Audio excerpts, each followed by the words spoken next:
Hi everybody, it's Christine from Sisters of Solace, and today I bring you another new episode. Today we're going to talk about change and transformation. It is the time for your spiritual transformation with a spiritual makeover. This can be defined as a renovation of someone's character or an alteration of one's attitude, where your energy systems and programming that are not linked to a higher power are removed from your mind, your body, and your spirit. And then you're infused with an aura and brightness of the true essence of spirit and the universe. A spiritual makeover is a process in which the universe totally transforms the heart of an individual. Time for change. So let the journey begin. So how do you obtain that makeover? 1. Take responsibility. Own up to your faults. Let go of pride. Stop blaming other people. And just simply say, I'm sorry. It's okay to be wrong. I always tell people, God put you on this earth to learn. And when you're learning, you're going to make mistakes. And if you've made mistakes, good for you. Hopefully you've learned from them and you can continue on. So don't feel bad for making a mistake. If you've done something, then just apologize if you need to apologize. 2, let go completely of all ties with your past hurts, disappointments, and any negative experiences you've had. Holding on to that just holds you back. Keeps you weighted down and prevents you from moving forward. 3, do not resist the change. Accept it and realize that your pain has purpose. Even if it's emotional pain, mental pain, there is a purpose.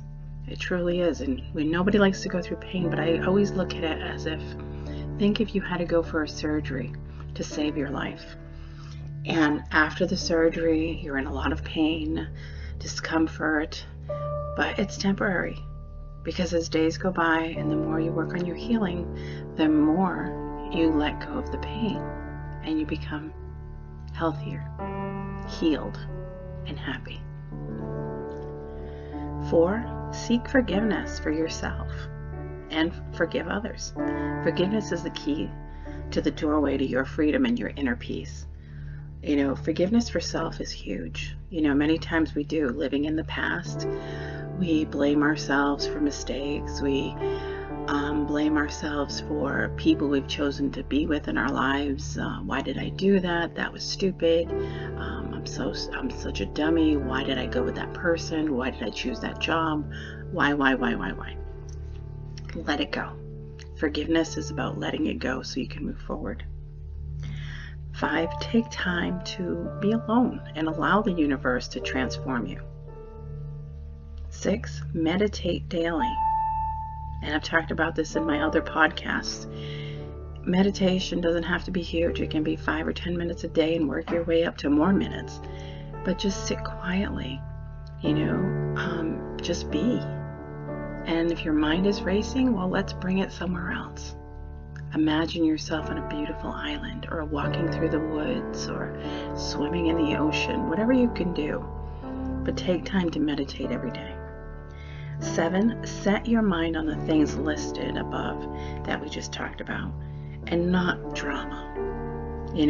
Every day there's things going on in the news, bad things, negative things. And instead of focusing on that kind of stuff, focus on what we're talking about right now. What can I do to help myself to change and transform into who I really want to be?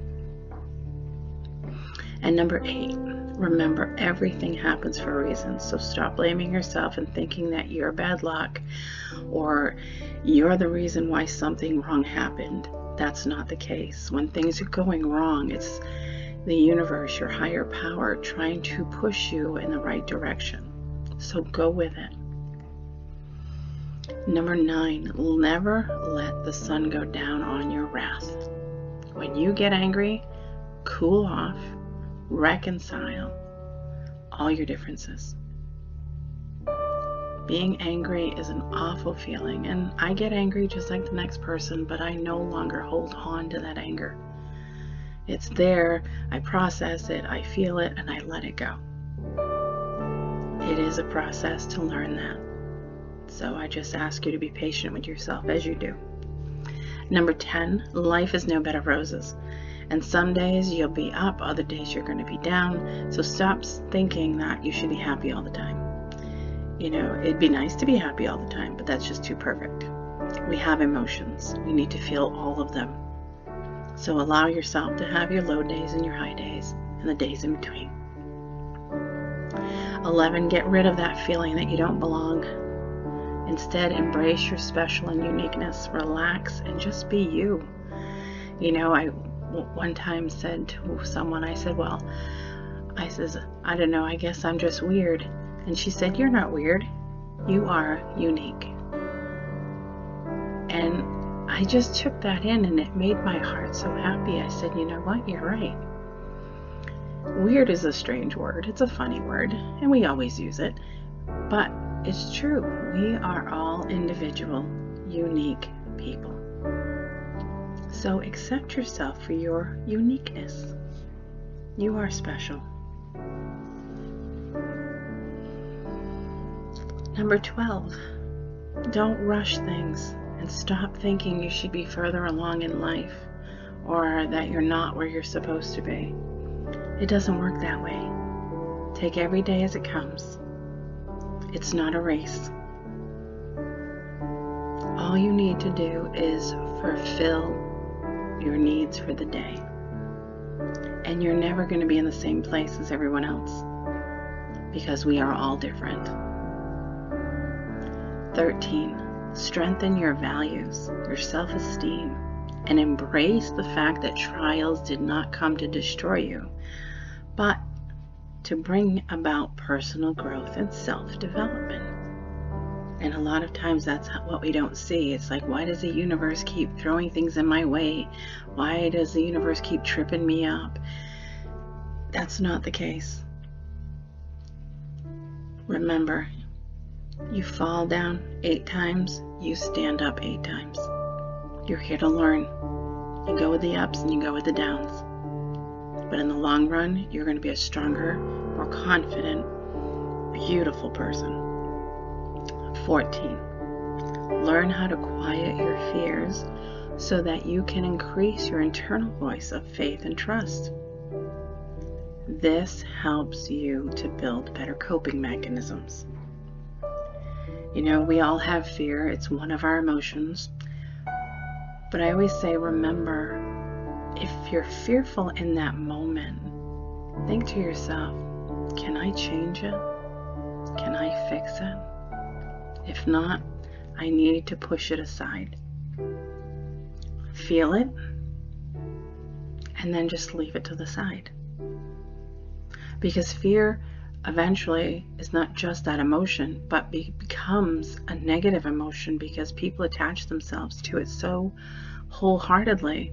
It turns into stress and anxiety and trauma, and it just goes on and on. It gets worse and worse, and it's, can't breathe, you know? So it's fearful, yes, but I can get through this, yes.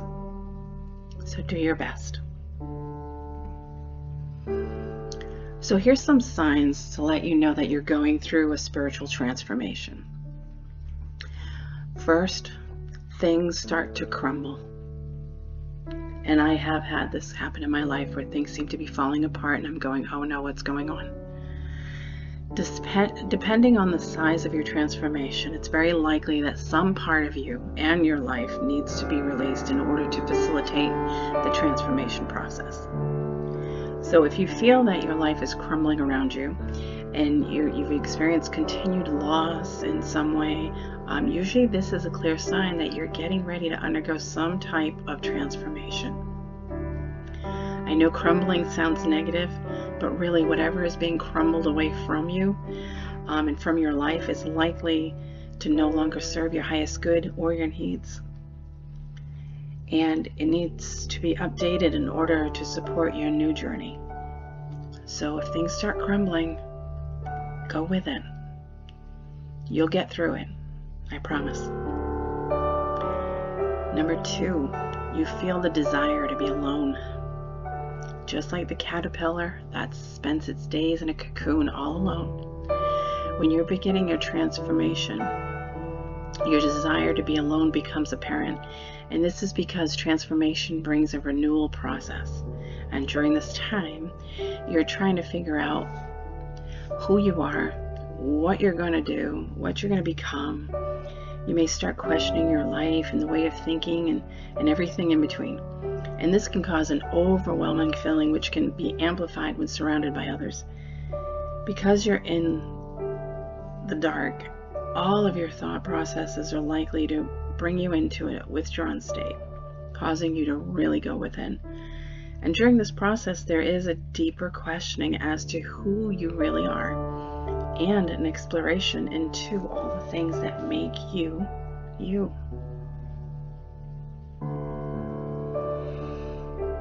3, you feel lost or confused about everything. Transformation can be a very confusing process, and as there is no way to turn back, often there's no direction forward either. Until that cocoon starts to fall away, all there is darkness, and this can be very confusing. If you are sensitive, you may also be able to feel this darkness coming from a person. Many times if we're stuck in situations, say a relationship that's not good and it's crumbling and whatnot, and the person's attitude is different and shifting, and you're, what is this? Where is this coming from? I can just feel it from the other person that things are off and things are wrong. Just trust your feelings, that sensitivity that you have. During transformation, not only are you confused as to who you really are, but then suddenly you're not sure about anything anymore. You know, you're in the dark and there's no way of knowing which way you're going to go. Transformation can also bring about the change and rewiring of your thought process and intuition, which can further confuse you while the change is happening. Number 4, certain life lessons seem to confront you. Life lessons usually flow in and out of our lives in the form of cycles and transformations. It is usually a sign that you're on the end of a cycle. And during your transformation process, especially in the beginning of it, you may receive the final confrontation of your life lesson. And this may force you to face your fears head on and really deal with those inner demons one by one. This final showdown is usually what leads to the collapse of your old life and helps to facilitate the rebirth process. Have you ever just been sitting and all of a sudden the thought of a certain person from your past just pops into your head and you're like, why am I thinking about that person? That is the universe's way of saying, see this, you need to deal with this. You're not done with this yet.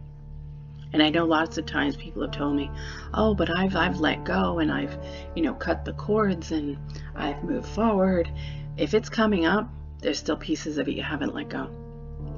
So yes, certain life lessons may be coming back to haunt you, as I say sometimes. But there's a reason. You need to let it go. Figure out what needs to be worked on in it and let it go. Cut those cords, let it go completely. You lose interest in gossip or drama. Number 5. Yep.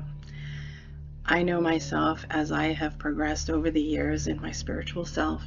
I have found that gossip and drama, not impressed at all.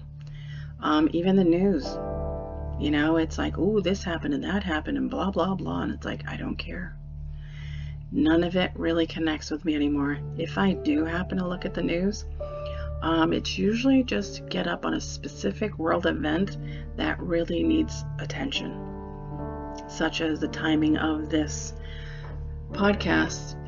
We're going through COVID-19. So yes, I will watch the news, not every day, but I will pick up on it occasionally to see where things are at and if I need to know anything new and if I need to prepare any specific way. But you think about how you used to talk about and do ordinary things that were perfectly okay, and now it just doesn't seem to fit much anymore.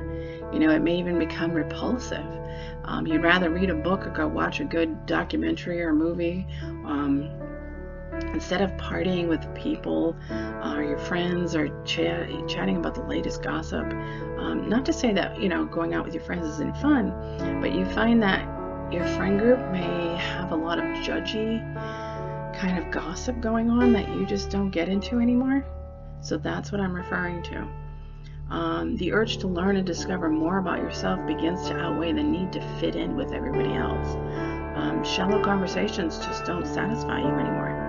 And at this stage, you may lose some friends, but I assure you this is nothing to worry about. There may be a temporary period of feeling lost or lonely, but this eventually passes on, and you discover that finding yourself is definitely more important and more fulfilling than any practical pursuits. The spiritual transformation process can sometimes leave you feeling lonely, but when you get through this phase, you're definitely going to move into a more peaceful stage of the process. So yes, you may lose a few friends, but you can gain some new friends, people who think on the same level as you that you connect with better.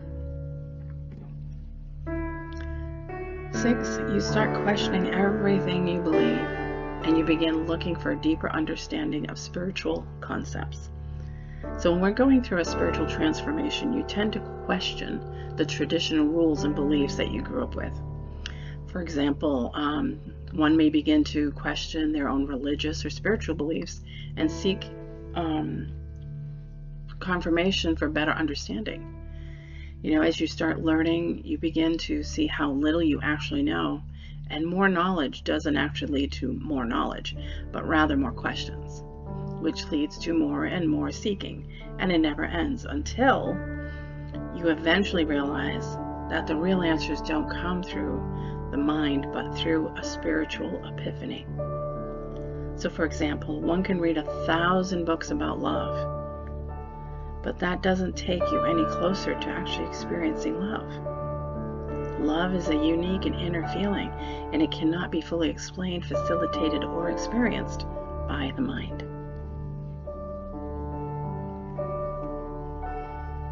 So in closing, it is a very important aspect of healthy spiritual well-being, mind, body, and soul.